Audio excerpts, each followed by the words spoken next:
जय श्रीमन नारायण। राधे राधे। वैशाख महात्म 23वां अध्याय। श्री शुक्रदेव जी बोले, अब मैं इस पाप नाशक महात्मा का वर्णन करता हूँ। माधव मास में शुक्ल पक्ष की अक्षय तृतीया के दिन जो सूर्योदय में प्रातःकाल स्नान करते हैं वे संपूर्ण पापों से छूटकर विष्णु लोक को जाते हैं। जो देवता पितृ और ऋषियों के निमित्त तर्पण करते हैं उसने संपूर्ण वेदादि शास्त्र पढ़ लिए, जब सब यज्ञ कर लिए और सो श्राद्ध कर लिए, जो मधुसूदन भगवान के पूजन को अक्षय तृतीया के दिन कथा सुनते हैं वे मुक्ति पाते हैं। जो मधुसूदन भगवान की प्रसन्नता के लिए दान करते हैं वे मधुसूदन भगवान की आज्ञा से अक्षय फल देने वाले होते हैं। यह तिथि देवता ऋषि पितृश्वरों की है। इस सनातन धर्म पर देवता पितृश्वर ऋषियों की तृप्ति होती है। इस तिथि की प्रख्यात कैसे हुई वह मैं अभी बताता हूँ। हे राजन, तो सावधान होकर सुन।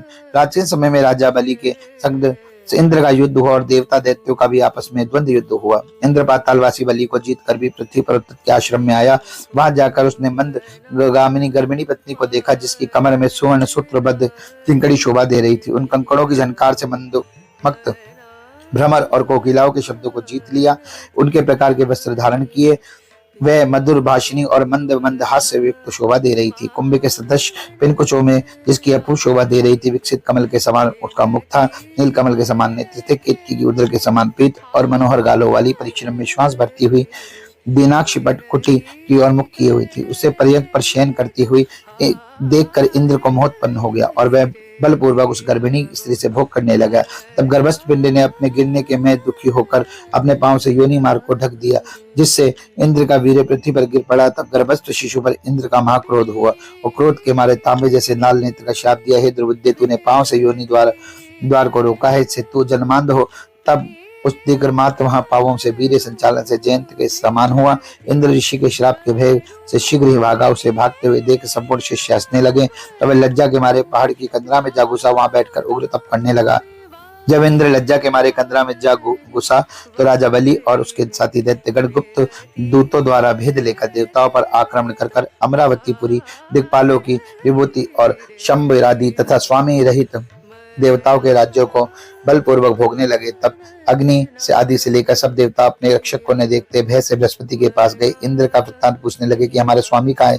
बिना स्वामी के हमारे राज्य पर दैत्यों ने आक्रमण किया है। हे विभो, बहुत दिन हो गए, इंद्र क्यों नहीं आए? हे महाराज, हमें बताना, जहाँ इंद्र होगा वहीं हम जाएंगे तथा प्रार्थना करेंगे। जब देवताओं ने ऐसा पूछा तब बृहस्पति बोले, सातल में बलि को जीतकर इंद्र उत्तर तप के आश्रम में गया था और वहां जाकर उत्तप की स्त्री से छल पूर्वक संभोग किया। इस पर शिष्यों की बड़ी निंदा की। इससे लज्जा के मारे वह स्वर्ग नहीं आया और पर्वत की गुफा में घुस गया। वहीं पर शची सहित निवास करता है, अपने किए कर्म पर चिंता कर रहा है। बृहस्पति के ऐसे वाक्य को सुनकर अग्नि आदि सभी देवता इंद्र को ढूंढने और प्रार्थना करने के लिए मेरु पर्वत की कंदरा में पहुंचे। कंदरा में बैठे हुए इंद्र को देखकर उसके बल वीर्य का प्रकाशन करने वाले लोग विख्यात स्त्रोतों से उसे प्रसन्न करने लगे। हे इंद्र, हे सब देवताओं के स्वामी, तुमको नमस्कार है। तुम्हारे बिना हमको दैत्यों ने बड़ा क्लेश दिया है, जिससे हम स्थान भ्रष्ट होकर दुख के मारे जगह जगह घूम रहे थे। तुम चलकर शत्रुओं का दमन करो। ऐसी स्थिति सुनकर इंद्र गुफा से बाहर आया। लज्जा के मारे नेत्र पृथ्वी की ओर कमर झुका कर देखने लगा। दुख के मारे कंठ भर आया, जिससे मुख में कुछ कहा भी नहीं गया। ये दशा देखकर बृहस्पति जी बोले, हे इंद्र, तू शंका क्यों करता है? संपूर्ण जगत कर्माधीन है। मान अपमान, सुख दुख, लाभ हानि, हार जीत सब पूर्व जन्मांधिक कर्मों के अनुरोध से होता है। प्राणी कर्मों के अनुसार चलते हैं। देव योग से काल पाकर दुख अपने आप उपस्थित होता है। बुद्धिमान मनुष्य दुख सहने पर कुछ चिंता नहीं करते और सुख से प्रसन्न नहीं होते, इसलिए तुमको दुख प्रारब्ध से ही मिला है। हे इंद्र, इस दुख को पाकर तुम्हें सोच करना योग्य नहीं है। गुरु की बात सुनकर इंद्र ने कहा, हे मानवत, परिस्त्री गमन के दोष से मेरा बल, वीर्य, शक्ति, मंत्र शक्ति, शास्त्र शक्ति, विद्या शक्ति सब नष्ट हो गई है। इन सबको खोकर मैं गुप्त निवास कर रहा हूँ। इंद्र की बात सुनकर बृहस्पति जी कहने लगे। सब आपस में उसको फिर बल देने का विचार करने लगे। तब बृहस्पति जी कहने लगे, मधुसूदन भगवान के प्रिय वैशाख मास में सब तिथियां बहुत पुण्यमयी हैं।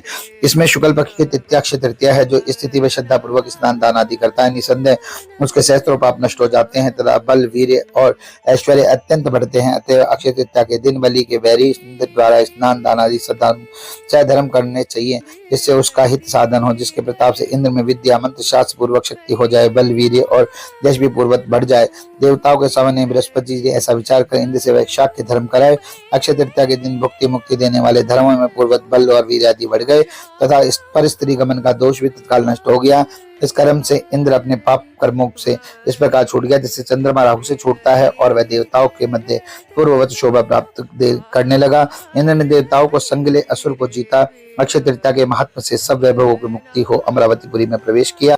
आगे शंख तुरयादि बाजे बजने लगे। फिर इन्हीं से आज्ञा मांग सब देवता अपने अपने घर को गए और पूर्ववत यज्ञ आदि में अपना अपना भाग लेने लगे। और पितृश्वर पूर्ववत पिंड भाग प्राप्त करते हुए स्वाध्याय में तुष्ट हुए। राक्षसों के पराजित होने पर तभी से ये संसार में यह अक्षय तृतीया प्रख्यात है। यह सब देवताओं ऋषि पितृगण सबको संतोष देने वाली है, अतः सब कर्मों को काटने वाली है, सब पुण्य मग है। अक्षय तृतीया मनुष्य को भी भक्ति और मुक्ति देने वाली है।